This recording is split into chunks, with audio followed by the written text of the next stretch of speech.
میں علامہ اقبال کے خادم سے ملا جس کی پوری زندگی علامہ اقبال کی خدمت میں گزری۔ میں نے کہا کہ علامہ صاحب کی کوئی عجیب بات زندگی میں دیکھی ہو تو بتاؤ۔ تو مولانا کہتے ہیں کہ اس نے کہا کہ زندگی میں اقبال نے مجھ سے وعدہ لیا تھا کہ بیان نہیں کرنا، اب چونکہ فوت ہو چکا اس لیے آپ کو بتا دیتا ہوں۔ بات یہ تھی کہ میں رات کو سویا ہوا تھا، 2-3 بجے کا وقت ہوگا رات کے، پچھلا پہر تھا۔ علامہ اقبال نے نہ مجھے آ کے جگایا، کہنے لگا میرے ایک خاص مہمان آئے ہیں، جاؤ ان کے لیے لسی لے کے آؤ، تازہ لسی بنوا کے لا۔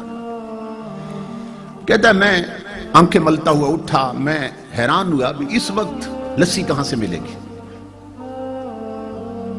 اور مہمان کون آیا اس وقت؟ اندر کمرے میں ایک بزرگ بیٹھے تھے، کہتے ہیں کمرہ بھی جگمگا رہا تھا، چہرے پر یوں نور کی بارش ہو رہی تھی۔ تو میں گیا کچن کی طرف برتن لینے کے لیے، اقبال نے کہا نہیں برتن میں خود دھوں گا، خود دھو کے نہ اقبال نے برتن مجھے دیا اور کہنے لگا کہ جاؤ لسی کے حصے لے کے آؤ۔ میں گلی میں جا رہا تھا کہ اس وقت لسی کہاں سے ملے گی، جو ہی میں نے گلی کا موڑ کاٹا نا، دیکھا تو سامنے ایک کھوکھا بنا تھا، ایک بابا جی لسی بنا رہے تھے۔ میں حیران ہو گیا کہ یہاں نہ پہلے کھوکھا تھا نہ یہ کبھی بابا دیکھا، یہ راتوں رات یہ کھوکھا کیسے بن گیا؟ اور دل میں خوش بھی ہوا کہ کام قریب سے ہو گیا۔ اب یہ سو تحقیق کریں گے یہ کھوکھا کس نے بنایا۔ کہتا ہے میں نے کہا 2 جار کے علاج مجھے لسی بنا دے۔ انہوں نے لسی بنا کے دی۔ میں نے ان بزرگوں سے کہا، میں نے کہا کتنے پیسے ہیں؟ تو مسکرا کر فرمانے لگے، کہنے لگے لے جاؤ، اقبال سے ہمارا معاملہ چلتا رہتا ہے۔ کہتا میں بڑا حیران ہوا، یہ اقبال کو بھی جانتے اور میں انہیں نہیں جانتا۔ خیر میں لسی لے آیا، اقبال نے برتن پکڑا، کہنے لگا بیٹھو اپنے کمرے میں۔ لے گئے، لسی مہمان کو پیش کی۔ اب میں اگلے حکم کا منتظر تھا کہ مہمان رات ٹھہریں گے یا جائیں گے۔ تھوڑی دیر کے بعد مجھے آواز آئی کہ مہمان اٹھ کھڑے ہوئے۔ اقبال دروازے تک چھوڑنے گیا، بغل گیر ہوئے، مانکا کیا اور دروازے سے باہر نکلے۔ وہ کہتا ہے میں بھی دوڑ کے نکلا۔ میں نے کہا کہ آپ علامہ صاحب آرام کریں، میں دروازے بند کر دیتا ہوں۔ علامہ صاحب اندر چلے گئے۔ وہ نوکر کہتا ہے اللہ کی عزت کی قسم لوگوں، جب میں نے باہر جھانکا نا، آدھی رات کو آئے اور آدھی رات کو جا رہے ہیں، یہ مہمان ہے کون؟ تو میں دیکھ کر حیران ہو گیا کہ اس مہمان نے ایک قدم اقبال کے دروازے سے اٹھایا اور دوسرا قدم گلی کے آخری کونے پہ رکھ دیا اور غائب ہو گئے۔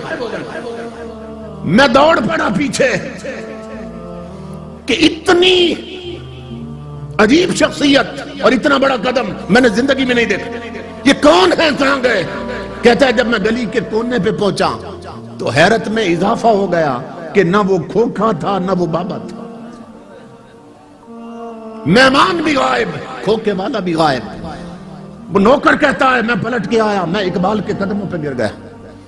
میں نے کہا اقبال زندگی بھر میں نے تیری خدمت کی ہے، خدا کا واسطہ ہے مجھے بتا یہ آنے والے کون تھے اور وہ کھوکھے والا کون تھا؟ میں جب بہت رویا تو اقبال نے کہا ایک شرط پہ بتا دیتا ہوں کہ میری زندگی میں راز فاش نہیں کرو گے۔ میں نے کہا میں قسم کھاتا ہوں۔ اقبال نے کہا سن میرے دوست، اللہ کی عزت کی قسم، جو آئے تھے وہ غریب نواز تھے اور کھوکھے والے داتا علی حجویری تھے۔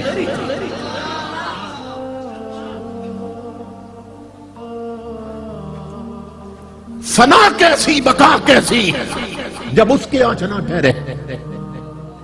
یہ ذہن میں رکھو، اگر اللہ سے لو لگ جائے انسان کا تعلق رب سے جڑ جائے، فنا کیسی۔ ہم مجبور لوگ ہیں، ہمیں جس سے پیار ہو جائے، ہم نہیں چاہتے ہمارا محبوب مٹی میں ملے، حالانکہ ہم مجبور ہیں، مگر محبت کا تقاضا یہ ہے کہ محبوب مٹی میں نہ ملے، محب کبھی نہیں چاہتا۔ تو ہم مجبور ہو کے نہیں چاہتے کہ یار مٹی میں ملے، وہ قادر ہو کے اپنے پیاروں کو مٹی میں ملنے دیتا ہے۔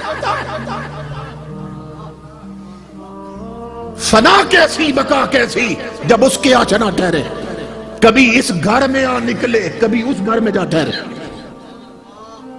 امام الانبیاء کے غلاموں، زندگی جب ایک جیسی نہیں ہوتی تو قبر کے احوال بھی ایک جیسے نہیں ہوتے.